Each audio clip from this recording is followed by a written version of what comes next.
cusub oo iyadu ah kuwa aan buug ku jirin oo ah sheekooyinka buugga aan maartay processka ku jiro kuwa aan qorayay maartay soo bixi doona qaybta labaad marka waxaan ku hadlaynaa topic tacliinta iyo tacliinta muhiimadeeda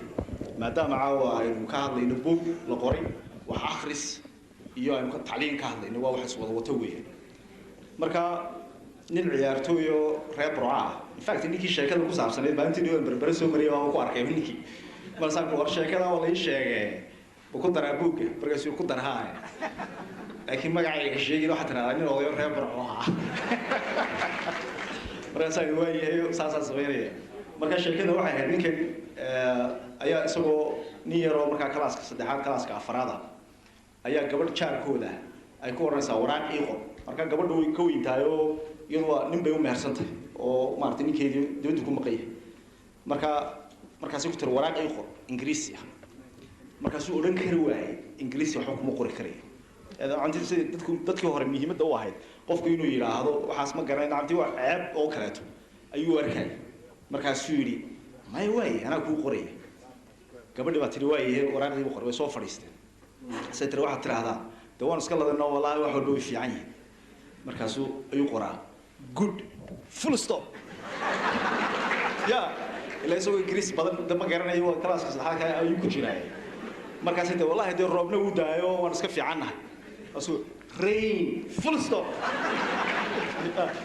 markaas inta warqadaada wallahi waan helay oo aad baan u wanaagsanay letter full stop markaas inta markii dawada wallahi arrimi jacaylkeenu meel wanaagsan bay marayaan oo waan ku xiisay love full stop ninkii baa warqada u tagtaayo markaas uu yaabayo markaas waraaq kala soo daray suulinay yaa baas wax ku qorta mar cid kala doono oo wax ku qorta markaas ay gabadhii markay waraaqada hesho yaa loo keenayaa isla isagu ma loo keenaa isaguna markaas uu sheekay sameeyo si wallahi nin gabadh waa iska fiican oo shaqada bariyahan ugu badatay oo dalkaas uu been ku sheegay hadda barigii dambe wuxuu markuu ninkii soo degay markaas ka shafay marka sheekadan maadaama aan ku hadlaynay tacliinta ay muhiimadeedu ay leedahay antii qofkaasi haduu wax qori lahaa ama wax akhri lahaa dhibaatadaas muu gaarin markaan halkan ku soo socday ayaa waxaan ka fikiray topican tacliinta marka waxay igu soo dhacay gabay tacliinta ka hadlaaya laftirkeeda marka gabaygii oo dhan caaw ma doonay inaan sii wada daayo laakiin dhowr tidc baa ka soo qaadan doonaa si muhiimadeeda aan u yara fahmay tacliintu waa tiirka nolosha iyo maanka turuqiisa godkii aakhirey kula tegay kuguna taageeri waa tu aan lagaa qaadi karin kaana tegi doonin qof wuxuu ku taaga dheeryahay turugna kuu sheegay maalintaa tacliin iyo akhrisku uga soo toosin kol hadday tahay tii diinta iyo tiirka dhaqankeenna ama tu lagu shaqaystiyo tacab reera taladooda tacliin way tus qaadaa hadday toobad leedahay تعدي ضده ومكيسية تربى شيء تعي هاي شيء أنت وبدي سيري وأنت قونية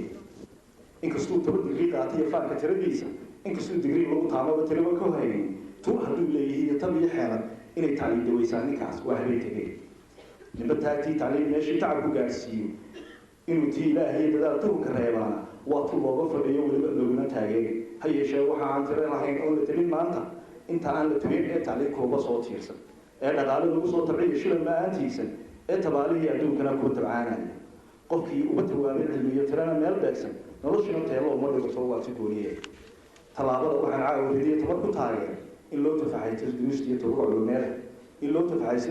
تفعيت عروض يتعب تعلينات إن لو تفعيت قرآن في تمرد دينات إن لو تفعيت أخريس يقل طاملينها قف ولا بقيت تمرتي أخريتين يولي طبعا يهدي جرت الضباط ترون أوهين جامعات هدي أنا تقول حتى كبلا تامين حتى بدعاء ويجيبوا كتير من وشين وإلى الآخر كتب عروض ترى بحسي الهم